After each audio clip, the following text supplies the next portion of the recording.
Hello and welcome back to my channel. Have you ever felt that there's a part of yourself that's hidden that you're afraid to explore?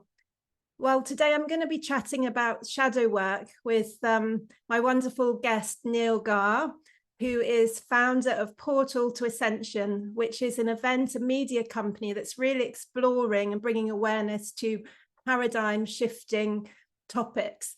So welcome, Neil. So lovely to have you on the podcast today. Thank you, Sarah. Good to be here and nice to meet you as well. Really great to meet you, and great topic choice. Such important work. And Yeah. it's something that's been coming up more and more on this podcast, actually, the importance of, because there's so much distraction out there, at the moment, there's just so much kind of clown world, crazy stuff going on. The importance of coming back in and seeing what's activated in us by those events and, what's happening. Mhm. Let's start with where this shadow shelf originates. Okay, so let me see. We're gonna take a few steps back here in order to. I'll say firstly, a good way to begin the conversation is that I realize that a lot of the challenges that we have on Earth, we can either go one of two ways with it. We can either become a victim to that challenge and allow it to control us, or we can become the master of it. And maybe that is kind of the coding in the game of this earthly experience where we have duality, where we really get to, so we get this opportunity to basically become the masters of it. And as we do that, we also can become the teachers to others on how to heal. And that could even be something that we're learning on this earth in order to be able to do this throughout the cosmos with other humans, other beings.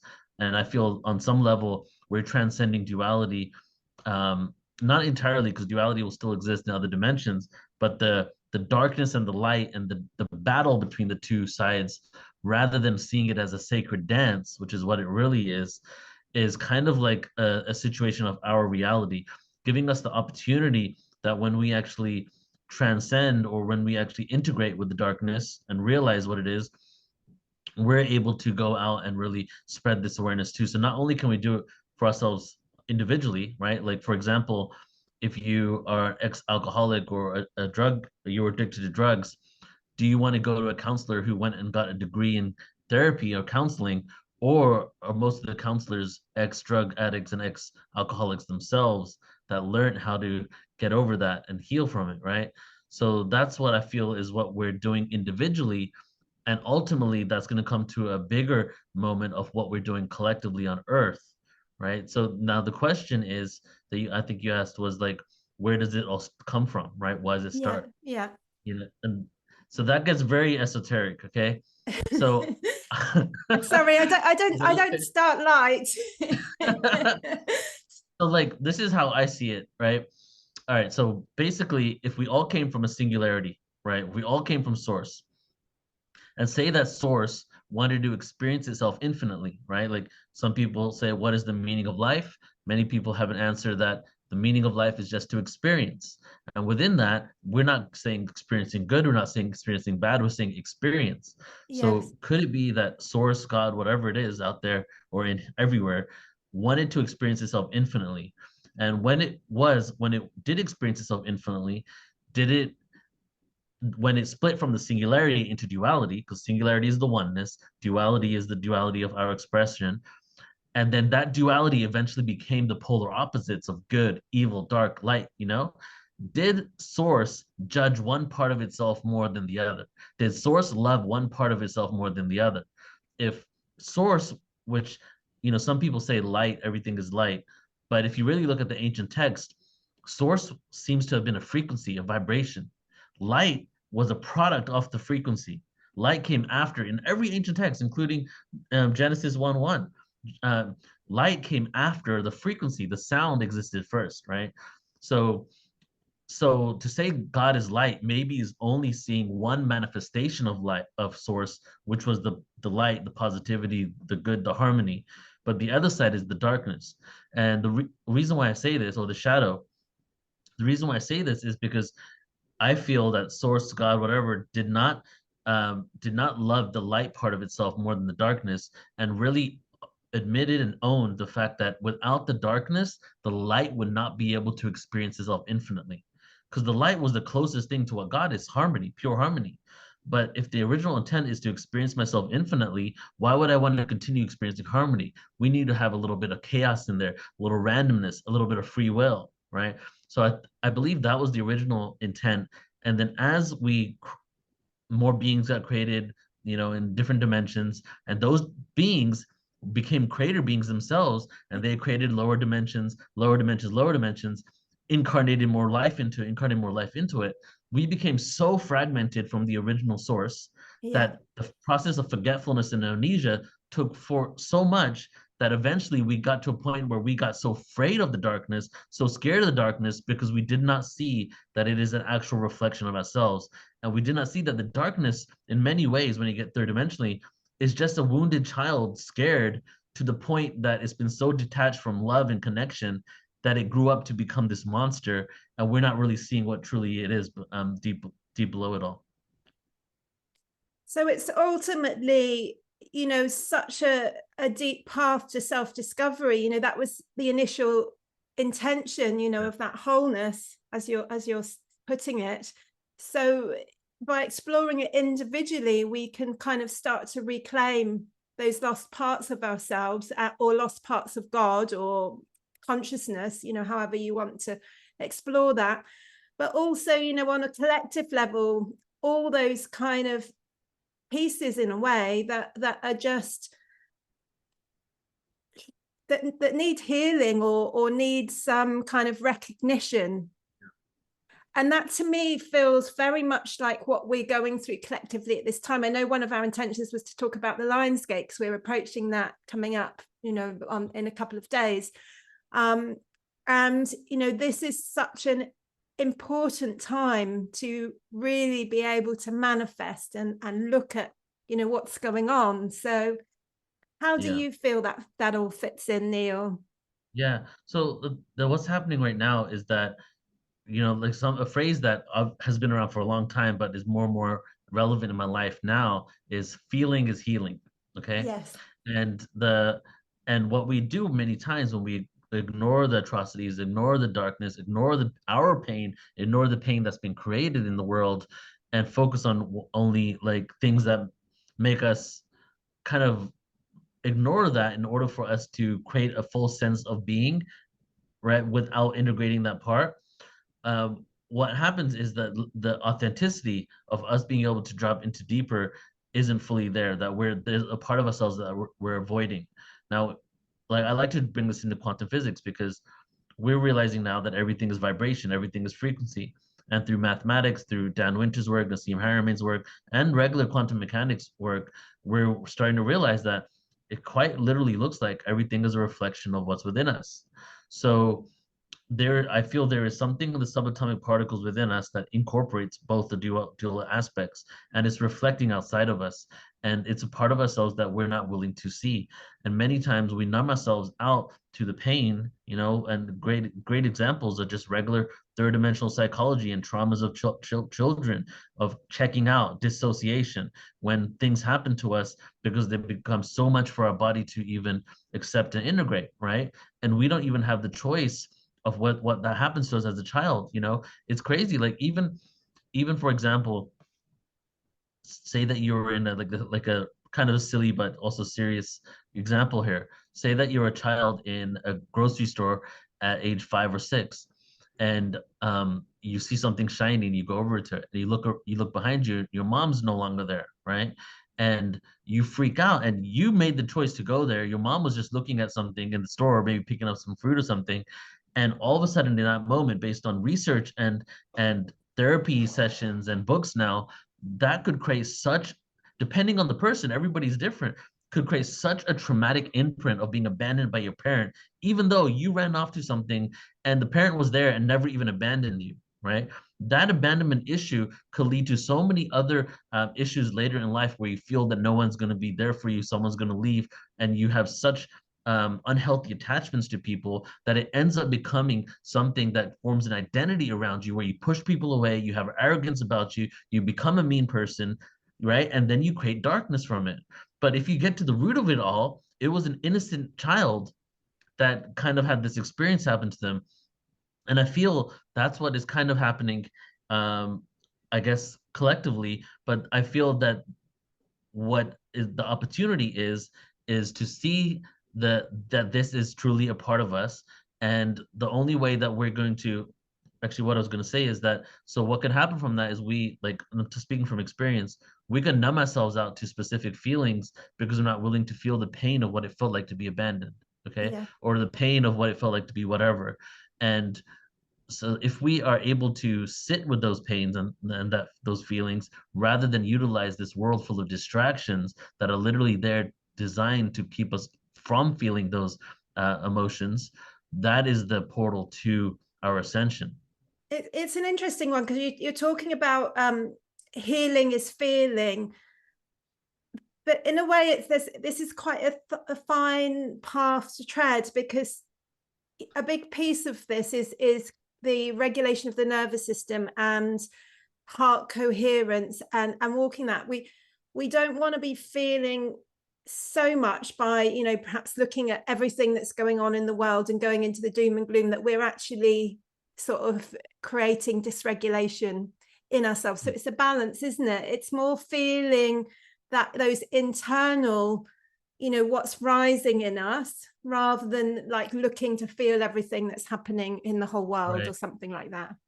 Yeah, and you know, another good example would be that when these things happen in the world, it's sometimes we get so caught up in it, it just takes us into the judgment of the other, right? Look at what that side is doing. Look what they're believing. Look how crazy they are, and we're always looking at them, they, right? Now on the conspiracy of the world, reality, you know, you could say that those people that you're judging, you most likely have more in common with them than the people that are giving you the distractions to judge them, right? So, and then it's almost like, what do we do if we really believe in unity consciousness and transcending and becoming one, and that we all choose our experiences of what we're going to have? I believe people choose to, you know, for lack of a better term, if ignorance on the earth, I believe some people who stay ignorant to a lot of things their whole life, they chose that. That's what they wanted to experience. And you can't even judge that, because who knows what this soul experience, what chose to experience. And is ignorance better than waking up in the grand scheme of what source means? Or do we get our own free will to project which one we prefer, to wake up or to be ignorant, right? So as these people are, as they are awake, as people who are, you know, in this awareness, and those that aren't in this awareness, I feel we need to get to a point where we figure out how to not judge them and accept them for who they are, but not tolerate them. Like, I don't believe you and everything, I'll tolerate you, but I can't stand you. It's like, what do we really do in order to see that? And I seeing the bigger picture of the fact that all this stuff is playing out, and kind of being somewhere in the middle with it all, rather than going to one stream to another, which is another product of duality. It's interesting. What we continue to do is we continue to correct one side, but jumping to the extreme of the other side, you know? And I'm starting to realize the truth is almost always somewhere in between. It's really, really interesting, isn't it? Because when we look at polarity, you know, if you look at the feminist movement, for in a way, it's just the other side of the coin, you know, to that, you know, you're just, Yeah. in a way, it's the same thing, you know, because you know, in a way, activism is that the same thing, you know, it's kind of the fighting. So it's not making anything right or wrong, because, you know, all these paths are important. But I love what you said about, you know, is ignorance, you know, any lesser of it? I can't remember exactly how I said it, but is ignorance any less of the choice than being awake? Because it takes a lot of the fuel out of that and enables a compassion for the wholeness. Because going back to where you started, you know, in terms of the darkness, and that being an integral part of the oneness and source, in a way, there's nothing better or less than, you know, it all just is. It's all just consciousness in different forms. So Yeah. consciousness experiencing itself, so that the choice of how to experience ourselves, you know, is really up to the individual. So when you talked about that midpoint, I really like that. But, you know, I think sometimes that can be misinterpreted in terms of our own choice point. I feel it's important to really know where we're standing within all of that, but at the same time, almost not having attachment to that in terms of what we're seeing in the world. Yeah. 100%. That's something I like to speak about with my friends a lot too, is like, the whole concept is divine neutrality. There's a term called divine neutrality, right? And basically, I mean, people can explain it in many ways, but it's basically coming to that middle point of being neutral to seeing all of the, whether it's the positive stuff or the negative stuff, being in the center with it all, but really just not attaching yourself in an unconscious way or in a codependent way to either or. And as I shared with you, I'm going to Vipassana tomorrow, which is the Buddha's meditation technique of equanimity, right? So this is a good example of it. It's basically divine neutrality is the Vipassana technique, and it's getting to that point of stillness. So over the years where I've spoke about this and my belief around it has evolved, but before I just knew there was something there, but I didn't know how to explain it. And it's like when you get to that point of divine neutrality or into the middle ground, what you're doing really is you're getting to a point of peace within yourself, that you're not reacting to external stimuli. You still see the external stimuli, you still see the atrocities, you still see all the pain in the world, but because you're not at a place of reaction, you don't answer and respond in a reactory manner, right? So the reason why we jump from one side to the other, and it almost always like cancels each other out, and politics is a great example. I've watched some of these videos on people speaking about this, and you can look over the last like 50 years, maybe even more, almost everywhere in the world, and whenever a government was no longer liked by the people, they jumped 100% to the extreme other side of it all, right? Yes. And so it's just this back and forth going on all the time. So when you come to a place of divine neutrality or non-reaction, you're not really becoming what's the word? You're not becoming docile to everything. You're not just letting stuff happen. You are able to make informed decisions based on logic and intuition at a level that you can't do if you're reacting to it. And Yeah. what you just shared with third wave feminism and so many other things in the world and politics is Yeah. that people are reacting to the atrocities by creating stuff on the other side of it all. And then Yeah. if we even look at our history, we could see that it doesn't work. But when people are coming from their pain bodies, and when we come from our pain bodies, it doesn't really work out. So as you can feel, the real answer is that when you are at the place of stillness, I feel you can make better decisions for yourself and for people around you. Beautiful. That's incredible. Thank you so much for sharing that. And yeah, like we're part of the polarization and that kind of dance, and almost adding fuel to it. Otherwise, I'd love to change tack a little bit, because the topic is very much, integrating our darkness and doing the shadow work. And whenever we talk about shadow work, there's often a lot of resistance in people. It's not popular work, shadow work. So do you have any suggestions for kind of solving this kind of resistance, as it were? Yeah. So for me, like I've been lost I have not been lost, but I've been a lot of things happened to me over the last year and a half, and I've noticed in myself that I've been utilizing a lot of distractions in order to not feel the pain from this and not feel the fear. And a lot of times my fear is actually, and so I'm giving my example here, maybe people can relate to some of this. My fear is actually unprecedented and unwarranted at the level of the situation that is happening, right? So something is occurring, but I'm afraid, and the deepest fears, if I sit with it, are the fear of losing my business, the fear of losing my respect, fear of losing credibility, the fear of people not thinking I'm worthy enough, imposter syndrome, which a lot of people have, and so all those fears, where did they come from? Well, early on in my childhood. So, but there are situations now that are not comfortable, and because of what has happened to me in the past, I'm then going deeper into it and creating doomsday scenarios out of it because of this. And what does that do? It creates a feedback loop for me to create more distractions in my life, right? And so then it just doesn't stop. So it's a couple things. So first thing I would say is if you can do what I'm about to go do tomorrow, Vipassana, that's the best way because that's like Amazing. honestly, I've done hundreds of modalities, looking to heal because I had some deep childhood traumas and I've tried many, many things, including psychedelics, which also had their place, but nothing has helped me with as much as this one because you literally sit with not just your thoughts, but the feelings of sensations on your body, the feeling of oxygen touching your body, touching your nose, your hair is moving around, you sit and you feel it all, right? There's one level of feeling your emotions. So this gets into just my regular modality now. There's one level feeling your emotions, not distracting yourself, not picking up your phone, whatever your distractions or vices are. But there's another level of just feeling what it means to be human that goes beyond the emotional state, which is like feeling the blood pumping in your body, Yeah. feeling the oxygen going in and out of your lungs, right? Feeling doesn't just mean feeling emotions. Feeling means feeling yourself as a human being.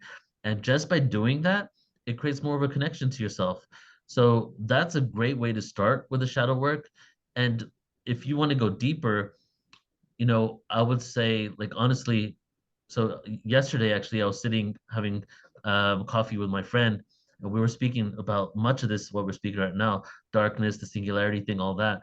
And I was like, oh my God, I really want to create a course on darkness and shadow work where Amazing. it starts with the concepts that I shared in the beginning, but like almost like on a scientific quantum physics level. And then it gets into the transformation work. So I feel like you do a lot of this stuff yourself. Things are coming up, sit with it, observe it, but then also writing down parts of yourself that you're not accepting, right? Looking at ways to integrate that within yourself and accept it. And also, I've noticed that a lot of people that have angers and judgments to others, especially family members, many times it's a part of yourself that you see in that other person that you're not willing to accept with yourself. And that person brings it out of you or reminds you of that part of yourself that you're not willing to accept, right? So self-awareness is key. And in that specific example, I would say, my relationship with my dad has got much better lately, but that was for my dad as well. Like I was bringing up a lot of things in himself that he wouldn't accept in himself as a child, right? And he projected it on me. Yeah. So that's just a few things, but ultimately, it's just being really aware of why you do what you do and where it comes from, rather than just being in that reactory phase where something happens and then you immediately jump to reacting to it. And it takes a fair amount of courage because it can be like I'm pleased you brought up your own experience. I've been going through a lot. I would say probably like the last month, maybe a little bit longer actually. I had my 50th, 1st of July. And I think that's the second Saturn return. I think it can bring up a lot of old stuff. And also, it coinciding with this now, the Lionsgate portal, I think the start of it this year seemed to be the solstice, that feels to me at least, it's been a big window. So I felt like I've been doing a lot of deep inner child work at the moment. And quite frankly, it's been painful. I'm still working through it. Someone told me not to use the term working, in shadow work because it puts all this energy around it. But I don't know. I find inner child work it feels like work to me. So, do you have any thoughts on that, Neil? Yeah, the inner child work, I mean, it is kind of a work, and it's not that honestly, I wish it was easier, you know what I mean? But it's really like confronting yourself and it's a commitment to it. And discipline doesn't have to be every day, but it's if you got specific things that you want to heal from, it's continuously. I used to think that healing was a destination that when will I be healed? When will I be healed? And now I've shifted it to realizing that it's it's kind of like more management actually. And even though there's certain things that you can bring harmony to in life, that it comes back in spirals that you visited at different levels of consciousness. And then eventually that whatever that wound is can eventually become something that you're then able to share how you healed from it. And that's what I'm kind of doing now. I'm in the process of healing still, right? But I'm Yeah. sharing my journey and what's going on, and it might help other people as well. But ultimately, I don't think we signed up to have an easy experience of this. And something I like to say is that we're not we're not able to take our baggage into to the next dimension. Okay. So like We have all this stuff that is coming up. And the reason why it's so crazy right now, and there's so much more in the world than ever before, is because not only our own individual baggage, but the collective baggage of humanity. Yeah. And maybe what I personally feel, not the collective baggage of just Earth and what we've done here, which is we've done a lot of crazy things here, but also what we've done in other lives and different planets in the galaxy. I feel the Earth is like a processing unit for galactic trauma. Yes. And because we've incarnated in many places, this isn't a punishment like many Bibles try to say, because the Bibles are people with amnesia talking about the facts without the awareness that we're the ones that also chose to do it, you know? So it's like we are but we've incarnated in many realities, and then we're gifted Earth. And Earth is the ultimate gift. It's the place where we're able to bring harmony to all this galactic experience. So it's not going to be easy, because it's not just this life, it's not just every life on Earth, but it's the whole entire galaxy. And so what we're seeing is all this stuff coming to the surface for us to process. And as we do that, we're able to shift into this next octave. But it will be ugly. Well, it is ugly. It's coming out now. It's ugly stuff, really, that we don't, people didn't even know what was happening. When people realize really what's been happening behind the scenes, right? In to create this matrix that we're in, and the people, the players and everything, they're only scratching the surface of it all. You know, the way that this reality has been not only engineered by ourselves and then other dimensional beings, but then engineered by the own political players and shadowy aspects of reality is so beyond what most of the world would even imagine. Yes. And all of that needs to come to the surface. And that's why doing this work is important, because as it comes to the surface, if you had divine neutrality, you can see the lessons in that. You Yes. can, and then you can learn from it to create something new. But what I love happens if you that. don't see the lessons from it? Well, you got to many other movements that have just come out in the last few years, for example, that try to answer those atrocities with another extremity, Yeah. right?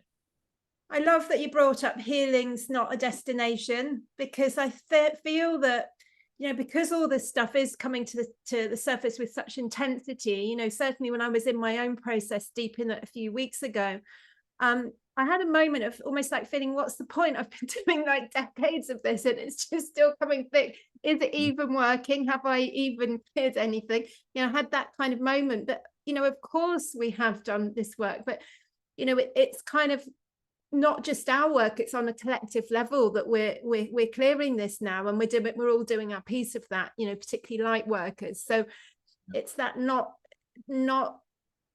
losing faith, knowing that this is important work, and the light is coming in, as we sort of work through all this stuff and take a look at it. For me, it's the observation is the important piece, and that's what Vipassana is really. It's that sitting with and observing, because that in itself, even if we don't do anything else, that creates a change. That's the quantum physics behind it all. Exactly. Yeah. Yeah. Also what I've noticed is, a lot of people within this world, consciousness stuff, right? This work, energy healing, there's a lot of conversations about those that people think that aren't in alignment, right? There's even a lot of gossip between, like, well, um other people's beliefs that are within this community. That's what I've noticed. Because I woke up to this in 2001, 2008, started creating events. So it's 23 years of this and thousands of events, hundreds, thousands of people, right? And so I started wondering, and as I started coming up to the awareness, maybe like 5, 6 years ago, about us being the victim or the master, right? And I started realizing, like, well, who are the most wounded people, right? Because say that you don't have too many wounds, right? You have a status quo life. You didn't. Your parents were great. They mitigated as much trauma as possible. You didn't have any abandonment issues, no mommy and daddy issues, hardly, right? And you just coast. You continue to coast. You become Wall Street banker, whatever, right? And but so most of the people within this world doing this work, the reason why they're doing this work is because on some subconscious level, they're looking to heal themselves. They're Yeah, looking to have absolutely. an idea of who they are. They're looking to answer questions of identity that they've had since they were a child, that either perpetuated from the incarnational experience or from the fact that some traumas happened to them as a child. And so this goes back to not judging the ignorance, right? 2008, I stopped judging people that I considered ignorant because I realized that we all signed up for whatever we signed up for. And because I signed up to be awakened earlier doesn't make me any better. If anything, it made my life harder. Yeah. Like the people wouldn't accept me. My parents didn't accept me. I had to work for myself to make my own money. I didn't just go, I couldn't hold down a job. All of this stuff was because I woke up early, right? So the most wounded people I've ever met are the people doing this work, are my colleagues, right? Yeah. So like when we're talking about healing, it's different than many other people because for us, maybe it doesn't end. Maybe it continues for a long, long time because the only way you're going to get to that polar opposite of mastery, which is like mastery of like teaching people how to transcend this stuff, is for you to be able to experience it on the deepest level, even deeper than the people you're teaching, Yeah. right? So I stopped judging that as well, and I realized like if we're all on the path to doing it, and we're wounded as it is, that wound is going to be manifesting many times. And it's up to us to get to a place where we see it for what it is and communicate about it rather than judging those people that are in this world with as well. And it brings a lot of compassion because it is being human ultimately. The Buddhists talk about, the nature of humanity being suffering. And I don't really want to kind of buy into that because I'm I'm very much on the path of manifestation and what we draw towards us and co-creating, and all that stuff. So I don't want to, but there is some truth to that. I believe, that we can't just do that manifestation path without integrating the darkness to some Yeah, degree. it's a catalyst for us in many ways, right? Like, I mean, that's a whole other conversation, really, about what actually happened to me as a child, and then how me even starting to look for ancient history information was like my first into all this, right? Me even trying to look into that brought me into spirituality. And then when I started reflecting back at why I got into even ancient history stuff, I realized that it was actually me looking for ways to heal myself by understanding everything in a bigger picture of like, why am I even here? How did I even get here? Right? Those kind of questions. And without that catalyst, maybe I wouldn't have been doing this work. And I know that's a part of your, because you mentioned earlier your portal to ascension and all the thousands of events that you've done. And I know, do you want to talk a little bit about some of the topics that you cover with your events company? And I know you've got an incredible event coming up next month in Glastonbury as well. I'm sure people would love to hear about that. Yes. So I started, as I shared earlier, I started creating events in 2008, and it started with just like sound healing events. I would be traveling up and down the coast of West Coast of the US and then Canada, and started with sound healing events. And then pretty soon that went into more like workshops. And then I started dealing with people from the show Ancient Aliens. So I started incorporating the ancient alien information. And ever since then, I've been growing. But in 2016, there's been a few times where I decided to quit. I was like, oh my God, this is too much work. I'm not generating an income from it. I can't survive off it. So I was like, let me just go work a regular job. 2016, I had that thought as well. I was like, done. And then, I had an idea of like, well, instead of being done, what if I just moved everything I'm doing in person online? And then I just eliminated all the costs, hotels, gas, flying people out, all that stuff. So I moved it online, created a webinar university, started with one event a month, and then within 2 years, we were doing like almost 100 events a month. And now Wow. we do conferences, webinars, workshops. And then after a couple of years of doing just online, I went back to live events again in 2018 or so. And so right now, I would say we do around 70 events a year, and maybe like 4 or 5 of them are in person live, like in Glastonbury, San Diego. We took 2 groups of people to Egypt last year. We have a cruise ship experience this year. We're taking people on a 7-day cruise called Amazing. The Galactic Origins Cruise. So we got a lot of events going on, and ultimately, like, I break down the topics into 3 main topics: the evolution of consciousness, which is which everything really fits within, to be honest, and then true world history, like the true history of Earth, looking at how old we have really, how ancient Homo sapiens really are. Are we older than the 300,000 years? Were there cycles of time, and were there multiple resets of humanity, and possibly advanced, spiritually advanced, and even technologically advanced civilizations that existed before us, and we're not the most advanced that we've ever been? And then the last one would be kind of a group together extraterrestrials and UFOs. So we're looking to UFOs, which are the leaked documents, declassified documents, governments, reverse engineer craft, all the stuff coming out right now. We looking to see what the evidence is, and also have speakers come out and talk about that kind of information. And then the extraterrestrial component, that is more like the spiritual understanding of our galactic ancestry, what their connection to us is, and something that I really love doing, and we're doing a lot this year, especially with the cruise, is moving the conversation from UFOs to who are these people, where do they come from, why are they visiting us, are we connected through them to them through DNA and ancestry, and even deeper questions, what does a soul have to do with it? Because we have like a whole other reality of soul incarnational experiences connected to extraterrestrials that are visiting us, that congressional members are even talking about, right? So the worlds are bleeding together, and within all that there's many different topics, but those are basically the general ones that we go through. Wow, that sounds absolutely phenomenal. Can you talk a little bit about what will be happening in Glastonbury, and maybe give the dates for that? Sure.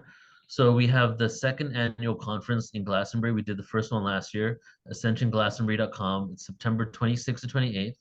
And basically, it's I was born in England. I moved to California when I was 12. I was born in West London. And when I first got the download to do events in 2008, I always had this feeling that when I go back to the place I was born in the United Kingdom, it would be a karmic cycle completion, and almost like the US was like a womb for Portal to Ascension, birthing, experimenting, and all that. And the first place I ever wanted to go international was the place I was born. I felt like I had to go back there, especially because that's where all my childhood traumas happened too. I wanted to go back there for that reason. So that was my original intent to go. And then I was in Glastonbury and meeting someone from Portal to Ascension on an email list, and we're having lunch, and she said, why don't you do an event here in Glastonbury? I was like, wow, I never even thought of that. And then, last year we ended up doing our first one there, and it was so beautiful because I don't know if you know anything about Glastonbury. I feel like you might know Yeah, we some used to live in that area, Froome, Oh which yeah. is about half an hour away. So I'm Oh really nice. connected with Yes, the energy yes. there. I'm going there next month, actually. I'm Elevate Festival Oh this wow. month, actually next week. Gosh, time. Yeah, so anyone that wants to join me at Elevate Festival in Glastonbury next week, then do come and take a look. Yeah, it's Glastonbury is, I mean, as you know, but who doesn't know, there's so much with that area, right? From being one of the last strongholds of the Druids and the Celtic people, right? And also having one of the first Christian churches before the Roman Catholic Church took it over. Story of Mary Magdalene coming through there. Story of Joseph of Arimathea, Jesus' uncle, setting up the first church over there.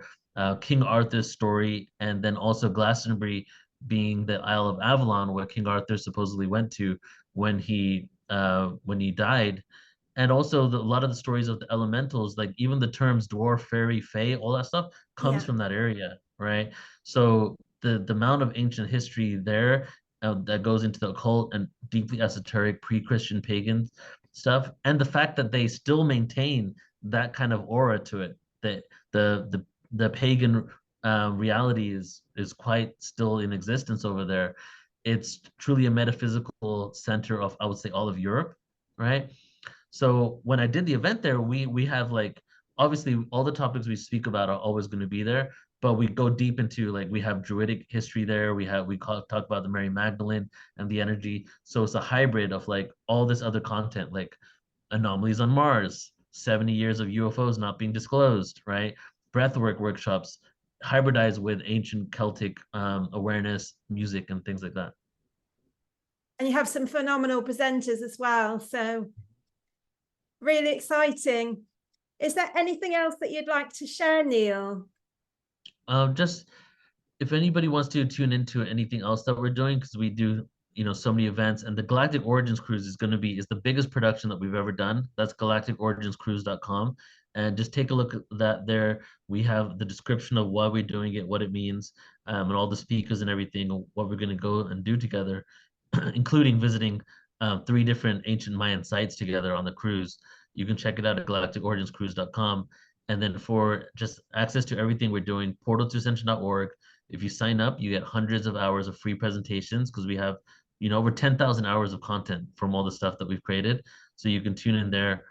And ultimately, like something I'd like to leave it off with often is that when I see chaos, I see opportunity. When I see darkness, I see hope.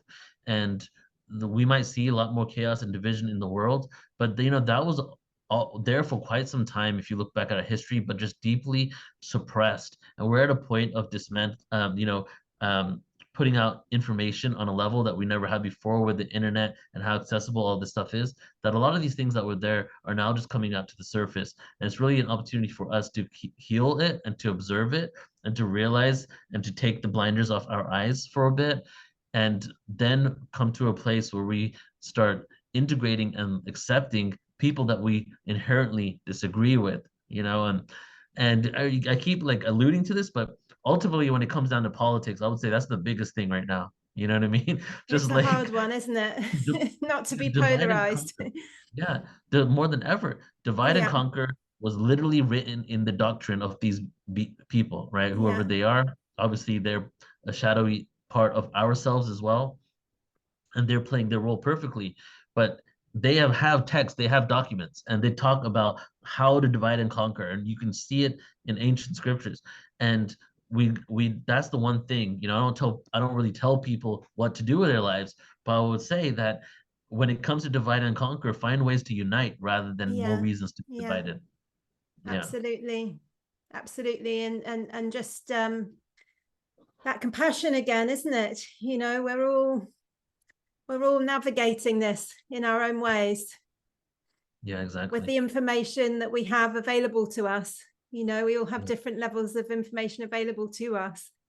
Yeah. So oh, it's been absolutely fabulous chatting with you, Neil. I'm going to put all your Yeah. links in the description so people can connect with your wonderful platform. And I'd love to come along to some of your events as well. Sounds Yeah, that'd be incredible. great. Mhm. So thank you so much. And thank you to everyone for listening today too. Hit subscribe so you can receive more New Earth podcasts. Bye for now.